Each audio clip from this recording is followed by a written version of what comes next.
as causas da depressão e depois a gente fala sobre isso, tá certo? Ó, as origens. Pode ser fisiológica, emocional, genética e por estresse e ansiedade. Então vamos falar um pouquinho sobre cada. Fisiológica. O que acontece na depressão fisiológica? Pode haver algumas alterações químicas no cérebro, nos neurotransmissores que nós possuímos. E aí o que acontece? Havendo essa oscilação, essas alterações, como está tudo bagunçado, o corpo reage demonstrando sintomas. Sintomas esses que são os sintomas da depressão. E quais são esses neurotransmissores? Noradrenalina, serotonina, dopamina, que são responsáveis pela concentração, estado de alerta, energia, prazer, ansiedade, irritabilidade, impulsividade, cognição, humor, obsessão, compulsão, memória, sexo, agressão, apetite, prazer, recompensa e motivação. Então, quando acontece o caso de ser uma depressão fisiológica, onde há essas alterações que eu estou falando para vocês, o tratamento medicamentoso é indispensável. Por quê? Porque ele precisa regular esses neurotransmissores que são responsáveis pela nossa sensação de prazer e bem-estar. Aí entra os medicamentos químicos e eles vão trabalhar nisso, vão trabalhar no nosso sistema nervoso central, regulando. Noradrenalina, eu falei, né? Serotonina, menor proporção dopamina. Então precisa corrigir essas substâncias que transmitem impulsos nervosos entre as nossas células. Emocional.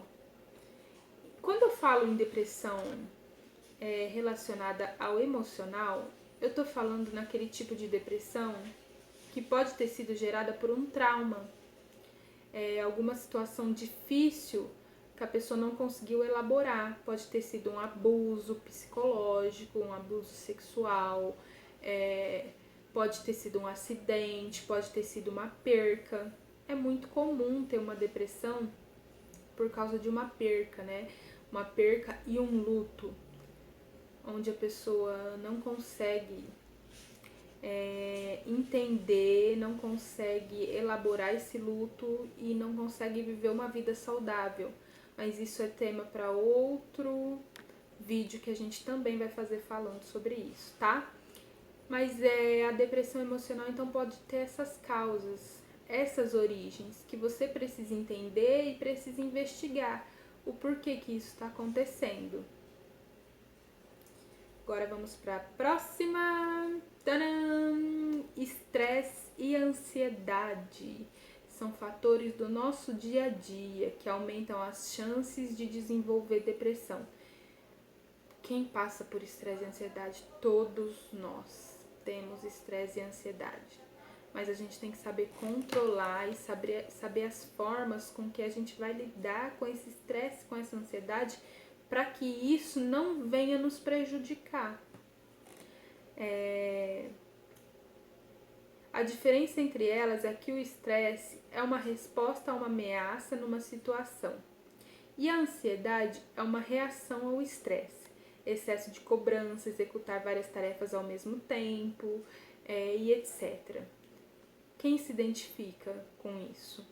Eu me identifico com tudo isso, até por ser uma pessoa que se cobra demais. Você se cobra demais? Ou é cobrado demais por outras pessoas? Pode estar aí sofrendo de estresse, de ansiedade, sofre por antecipação. Antes que alguma coisa aconteça, você já está sofrendo por ela? Sim, então é algo que precisa investigar, né? E vamos para a próxima. Predisposição genética é a última que nós vamos falar. Às vezes a gente fala assim que depressão passa de pai para filhos, se a doença tem componentes genéticos, ou é mais mental, emocional. Vou esmiuçar um pouquinho para vocês entenderem. É assim, tem pessoas que falam, pesquisadores que falam, que é uma coisa genética, que tá lá nos genes, é modificado os genes e tal, e aí a pessoa, o filho da pessoa com depressão tem mais chance de desenvolver depressão, mas é algo relacionado ao comportamento. Deixa eu explicar para vocês o porquê que é algo relacionado ao comportamento. Porque não tem nada cientificamente provado que é genético. Lá assim, ó, essa pessoa tem depressão e tem uma alteração no gene dessa pessoa. Não.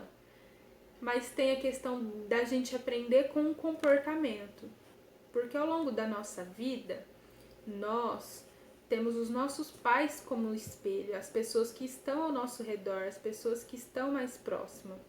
Essas pessoas são o espelho que a gente segue. E aí você aprende com o comportamento de um depressivo assim se tornar uma pessoa depressiva. Porque você vai aprender a lidar com as situações e com as coisas da mesma forma que aquela pessoa está lidando.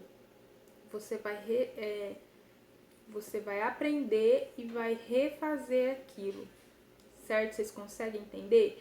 Então, a pessoa que sofre, por exemplo, eu sou mãe, sofro de depressão, meu filho tem mais chances sim, até 3 vezes mais chances de desenvolver depressão, mas não por causa da genética, e sim por causa do meu comportamento, por causa daquilo que eu estou apresentando para ele, que ele está aprendendo comigo. Por isso que é essencial que a gente faça o tratamento. Porque se a gente conseguir se tratar, eles não vão aprender com esse comportamento, certo? Então a gente vai dar uma qualidade de vida melhor para nós e para eles. Próxima coisa, vamos falar.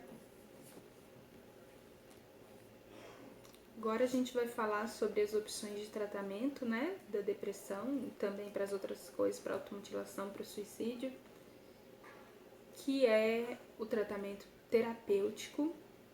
É um tratamento terapêutico super eficaz, muito bom, é a hipnose, a hipnoterapia.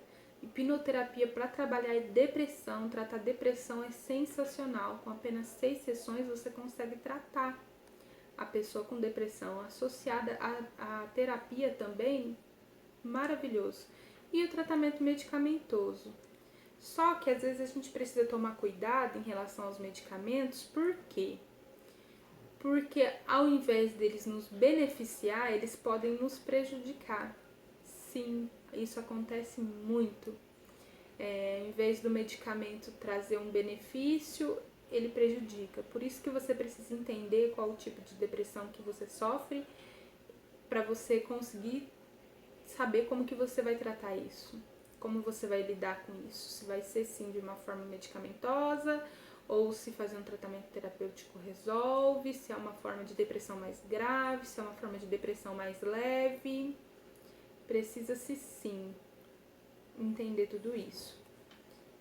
Terapia é essencial, você estando ou não estando com algum problema, todos nós devíamos fazer terapia, devemos fazer, né?